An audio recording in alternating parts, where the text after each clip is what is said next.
exact number, it's something a little below 300, a level of 300, probably 2.8, 280, something like that, would be the threshold where you would start to eliminate it. 280 or 290, probably 290.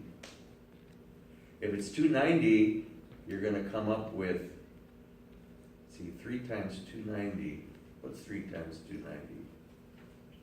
3 times, or 130, okay, I got all this out, okay.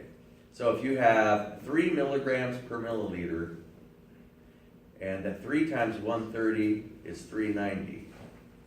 If you have 2.9 times 130, whatever that number would be, is 377, so you'll still be eliminating a little bit. So if it's 2.8, what are you going to be filtering? 364, so you'd be eliminating 4 milligrams. So we're homing in on it, okay? So it's a little bit below 2.8 milligrams per milliliter, which would be a blood level of 280. Okay? Just remember that if your blood level is 100, you have 1 milligram per milliliter. If it's 200, you have 2 milligrams per milliliter.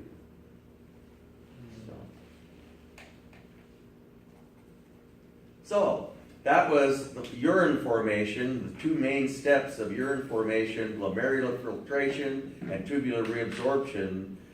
Tubular secretion is used to adjust pH. And basically we use this process, which should start to look pretty familiar by now. Carbon dioxide and water form H2CO3, which splits apart into bicarbonate, which is alkaline, and hydrogen ion, which is acidic. So suppose you're in a state of acidosis. You want to become more alkaline, don't you?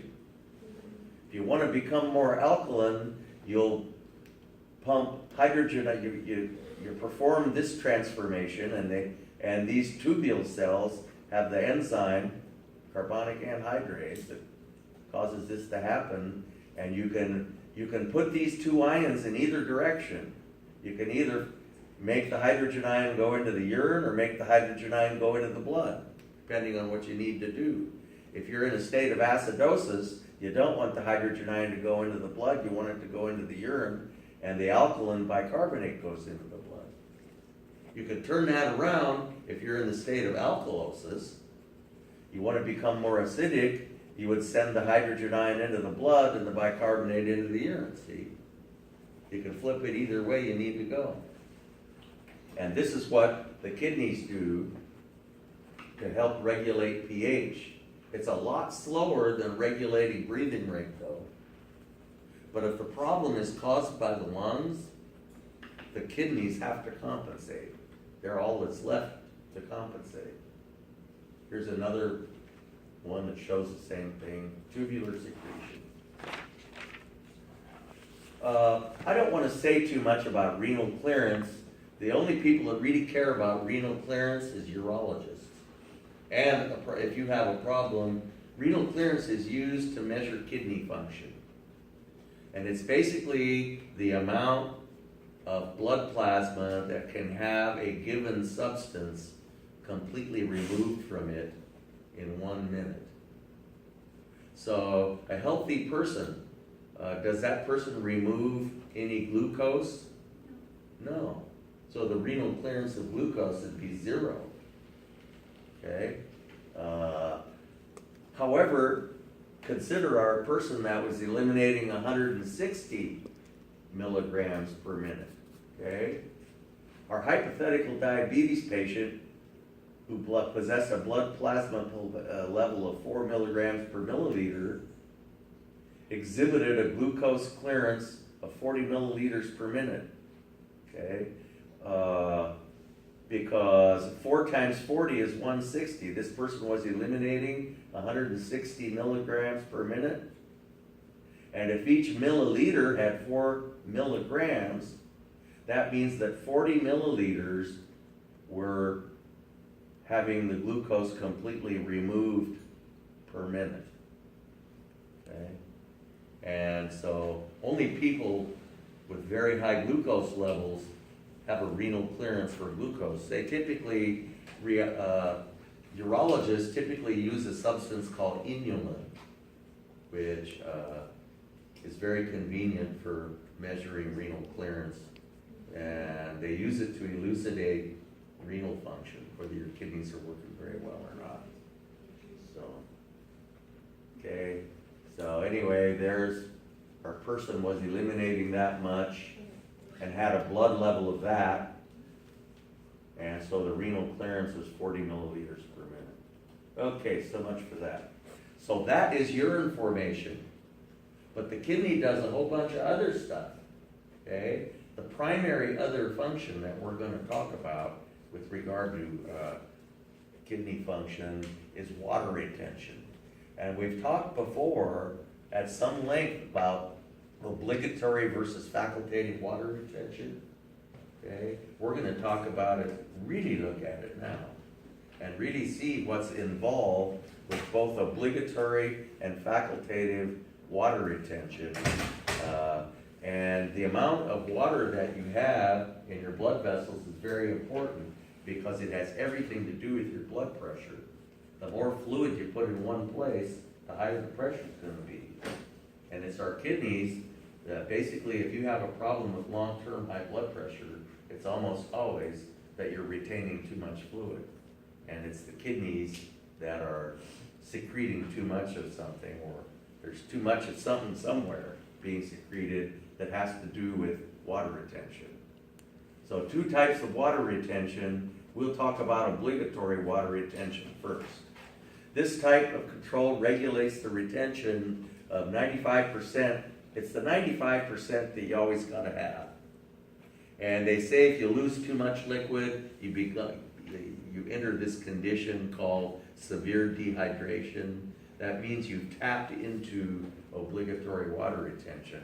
And it's kind of hard to reverse that, okay, right off. It's not an easy matter. And so this is an ongoing thing that's responsible for most of our water retention. The primary hormone of obligatory water retention is aldosterone, which is secreted by the adrenal glands.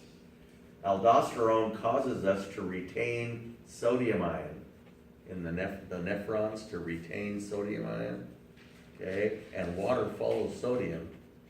And so if we retain too much sodium ion, we will retain too much water.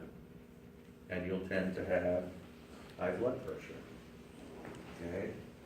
So the bulk of obligatory water retention is accomplished in the distal convoluted tubules, as we will see. Which of the following is the location, or is the place where obligatory water retention occurs? And I name you all the different parts of the nephron. Which one do you pick? Distal convoluted, Distal convoluted tubule, okay? Because I got that question. You might even see it. Okay? So it happens, we lose sodium ion in all parts of the nephron, but the only place where we can regulate the amount of sodium ion that we retain is in the distal convoluted tubule. The rest of it, everywhere else, it just happens, and we have no control over it. Okay? But we can regulate it in the distal convoluted tubule by how much aldosterone we secrete. The more aldosterone we secrete, the more sodium ion we retain in the distal convoluted tubule. So aldosterone is a steroid hormone produced by the adrenals, and we always, every time we talked about a hormone, we would always talk about what caused it to be secreted. But I always put this one off. I said we'll talk about that spring quarter, okay? So the time has come to talk about how we regulate aldosterone secretion, and we do it by the so-called renin-angiotensin mechanism. And this determines how much aldosterone we secrete, and most problems with long-term high blood pressure involve problems with the renin-angiotensin mechanism. Okay? So it's important to understand this process. So renin, the whole thing starts with the secretion of renin. Renin is a hormone released by the juxtaglomerular apparatus. Okay? If the blood pressure isn't quite high enough, the juxtaglomerular apparatus releases renin. And we have a substance, a plasma protein in our blood called angiotensinogen. Remember, if it has an OGEN ending, it's in its inactive form. Okay?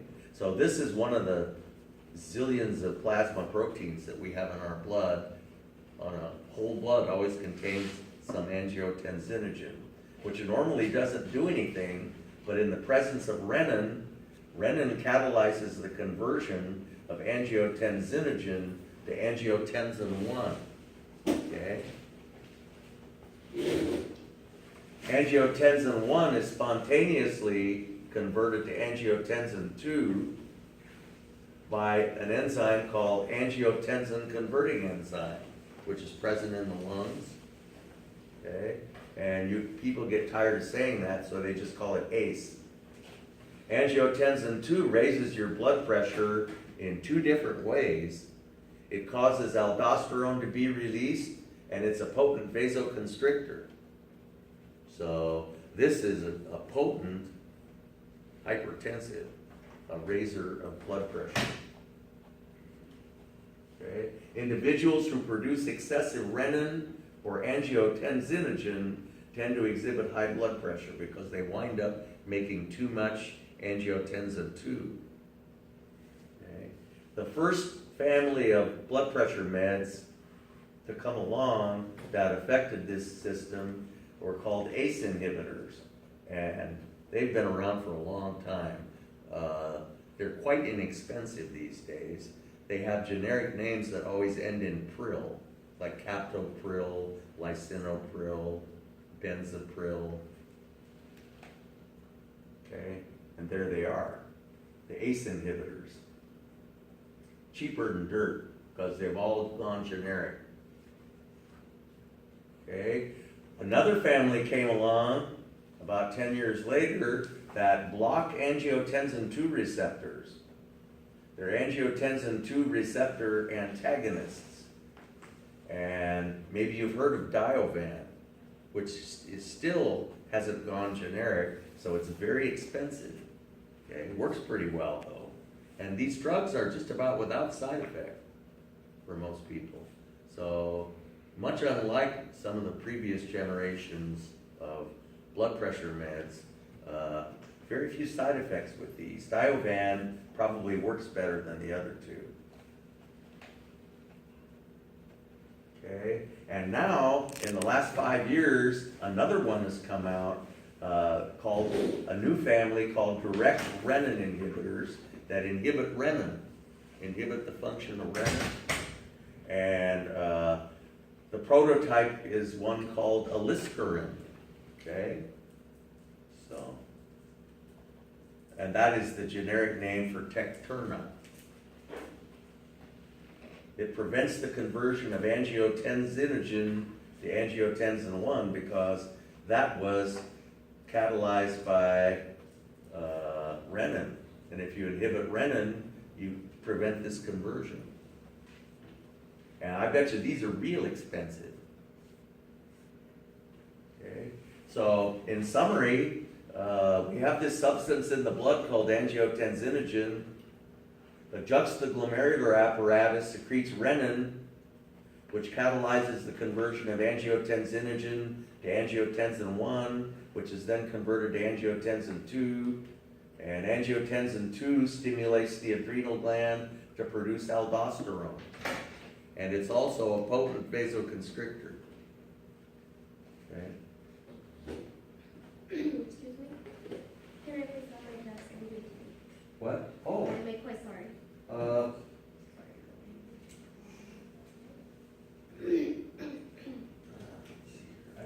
I can't. Can we wait till next time? Oh, there it is.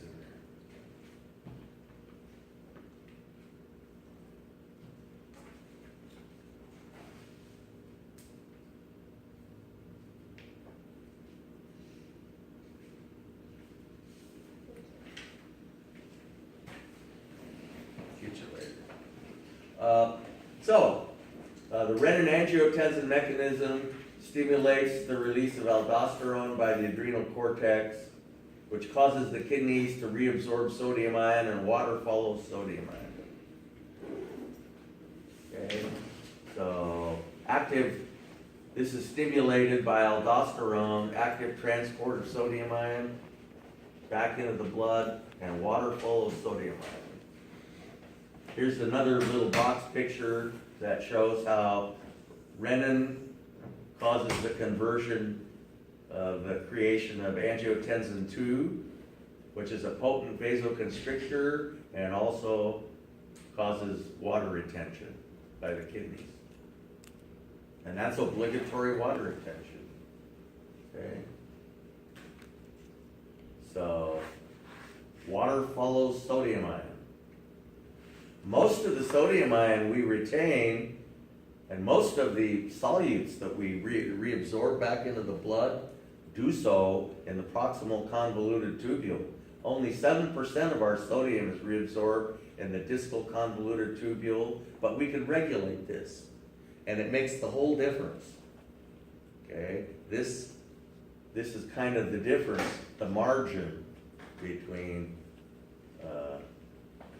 having too much water and not enough water. So that's what we can regulate right there. Okay? The sodium ion retention we can regulate is in the distal convoluted tubule. That's another picture that says the same thing. Okay? So, site of obligatory water retention, distal convoluted tubule. That's where we can regulate it.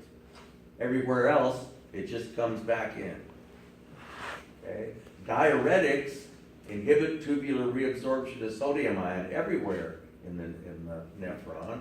Hydrochlorothiazide has been around forever, and a newer and slightly more potent diuretic is Lasix, okay, and furosemide, and these are commonly used to treat high blood pressure. The only problem with them is that sodium ion and potassium ion have very similar properties, and if you cause the elimination of sodium ion, very often you eliminate a bunch of potassium ion. So people that take these diuretics almost always have to supplement potassium. So, but they're very inexpensive. They work really well on your blood pressure, and so they've been. It's one of the oldest blood pressure meds, but potassium depletion is something you got to watch out for. So that was obligatory water retention. We now turn to facultative water retention. Okay, facultative water retention is the other 5% that we sort of have to play with. Okay, and it's linked to urine volume. If we drink a whole bunch of extra fluids, we urinate a lot. And if we don't drink a whole bunch of extra fluids, we produce a scanty concentrated urine. Okay? And it's tied to, or you may recall, antidiuretic hormone is the hormone of facultative water retention. And so this is tied to urine volume. Okay? However, the whole thing doesn't function unless you have a concentration gradient in your kidneys, in the interstitial fluid of the kidneys. As you go deeper, the salt concentration gets more and more in the kidneys, and without this, facultative water retention does not work. I've been told that the reason why salmon like these big holes up around tidewater when they go up to spawn is because in these big holes right around Social Security bar, it's right about tidewater, and there's salt water's heavier, it's in the bottom, and fresh water's up at the top, and they can go back and forth between the salt water and the fresh water and slowly allow their kidneys to become adjusted to fresh water. Their kidneys change the concentration gradient in them over a period of time. And the concentration gradient is mainly of salt. And so, and that's, that's kind of a tricky business, tricky to do. And so, okay. Anyway, if you look at the renal cortex and the renal medulla, the interstitial fluid has salt dissolved in it. Okay? And these are concentration numbers. As you get deeper into the renal medulla, the concentration of salt becomes greater. Okay? This concentration gradient is required in order for facultative water retention to occur. This concentration gradient is created by the loop of Henle. That's why we have this big loop of Henle, because it is what creates the concentration gradient. So we're going to talk now about how the loop of Henle creates the concentration gradient. Okay? Facultative water retention occurs in the collecting tubule, but the collecting tubule, you'll notice, passes down through that concentration gradient. If the concentration gradient isn't there, facultative water retention can't occur. Okay? It's dependent on the presence of this concentration gradient. So, the way that the loop of Henle works is that the descending limb is made out of totally different tissue than the ascending limb. The cells of the descending limb cause water. They are only permeable to water. Okay? Water is sucked out of the cells of the descending limb of the loop of Henle, and of course that means if water is sucked out, that the solute in the filtrate becomes more and more concentrated as you get further and further down, because more and more water has been sucked out. What sucks the water out is all the solute that's already out here. However, we don't want the water to dilute that solute, because it would, negate what we're trying to do. So this water that comes out immediately goes into the peritubular capillary. The peritubular capillary that goes around the loop of Henle, confusingly, is called the vasa recta. Okay, but it's the same as the of the peritubular capillary. So the cells of the descending loop let water out, and as you go further and further down, more and more water is let out, so it gets more and more concentrated. Okay?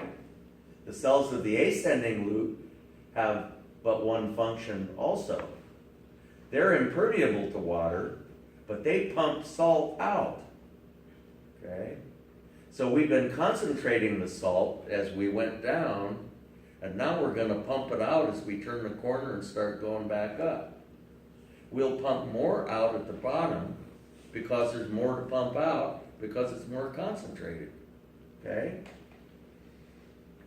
So we pump more out at the bottom. So this is the concentration outside, and this is the concentration inside. We pump the most out at the bottom because we have the most to pump out. But as we pump it out, then there's less to pump out, so we pump less out. And then there's less to pump out, so we pump out less. And then there's less. And finally you get to a rather dilute solution back up here. Okay? And so that's how we make the concentration gradient, because we pump the most out down here, and less and less and less and less. Get the idea? And so this phenomenon of turning the corner and coming back up and having these gradients the way we do is, you know how physiologists like to use these really confusing, elegant terms? They call this the countercurrent multiplier, and I've always just hated that term. But when you hear it, just know that it describes what I just said. That, you're pumping more and more water out, so that you have very concentrated down here, and you pump the most sodium out here and less and less and less. Okay? So finally you get back up here, and the filtrate makes its final pass. And here we show the concentration of the filtrate not changing. Okay? This person is going to produce a profuse dilute urine. A lot of urine that's dilute. Okay? This person must have been drinking lots of water. This person was not secreting antidiuretic hormone. Okay? So this just shows water goes out as you go down, and sodium's pumped out as you go back up. Okay, the same thing, so countercurrent multiplier. And so that's how we make our concentration gradient, okay? Very concentrated at the bottom. Okay, another picture, all these pictures from different texts. Here we're showing the paratubular capillary, and all the water that's pumped out going down is absorbed back into here because we don't want that water diluting our concentration gradient. Okay? And this is called the vasa recta. So the vasa recta reabsorbs all the water. Don't look at that picture too hard. And finally, the collecting duct is where facultative water retention actually occurs. Now that we have the concentration gradient, the collecting ducts use the gradient. Okay? If you need to retain water, I mean, there's a huge, they're not showing that, oh, they show it over here. There's a huge concentration gradient, and the rules of osmosis dictate that there's a strong attraction for water to pass out into the interstitial spaces. All of this solute is kind of pulling on the water that's inside there, but there are little holes in the membrane of that collecting tubule, and if you're not secreting antidiuretic hormone, the holes don't open. Okay? If the holes don't open, then no water is let out, and you lose a whole bunch of water. And that's diuresis. Okay? And so that means you're not secreting antidiuretic hormone. Antidiuretic hormone causes antidiuresis, the retention of water.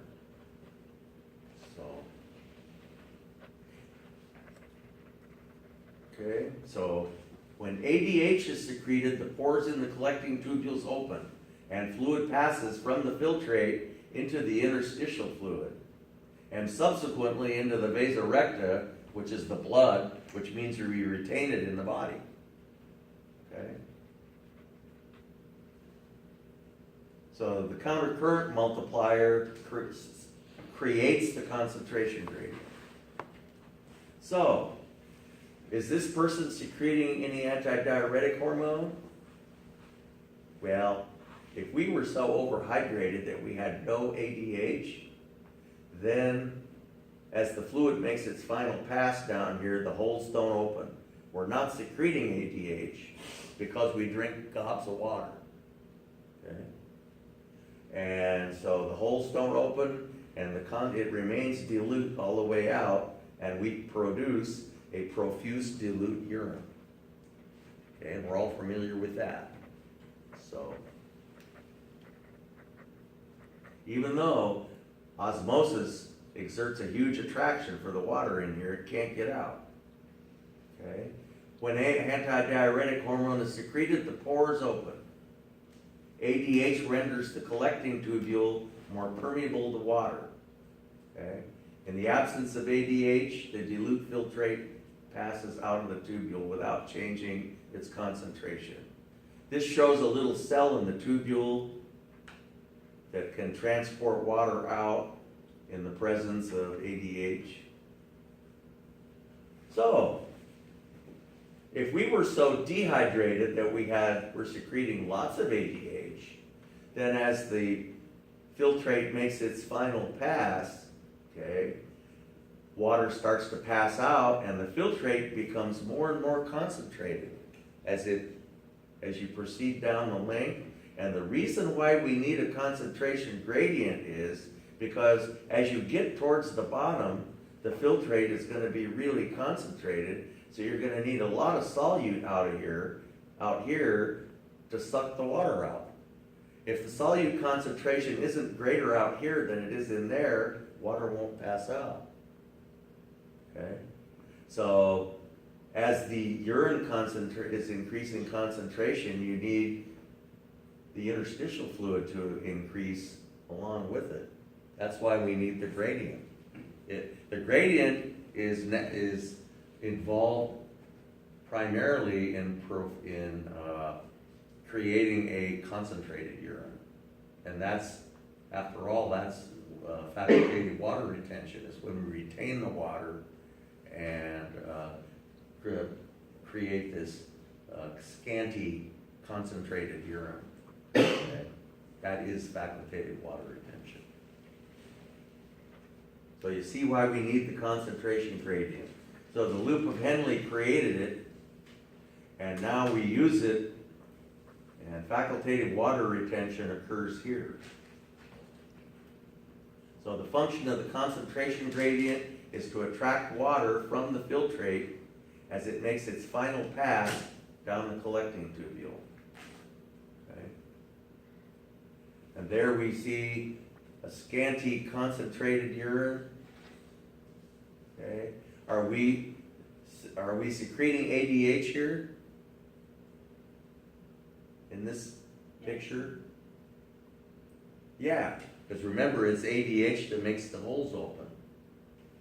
And the water that we're losing out through the holes is going into the paratubular capillary, which isn't shown here, but it's being retained. If water goes out through the holes, we keep it. If it stays in the tubules, we lose it. Okay? Get the idea? So this is facultative water retention in action. And we're secreting antidiuretic hormone, which is the hormone of facultative water retention. Is facultative water retention occurring here? No. Because we have a dilute urine up here and it's dilute down here. Looks like maybe a little bit came out, but okay. And so we had this big concentration gradient out here, but the holes didn't open up. Why didn't the holes open up? No ADH. We weren't secreting ADH. And we weren't secreting ADH because we drank a whole bunch of water. The stimulus for ADH secretion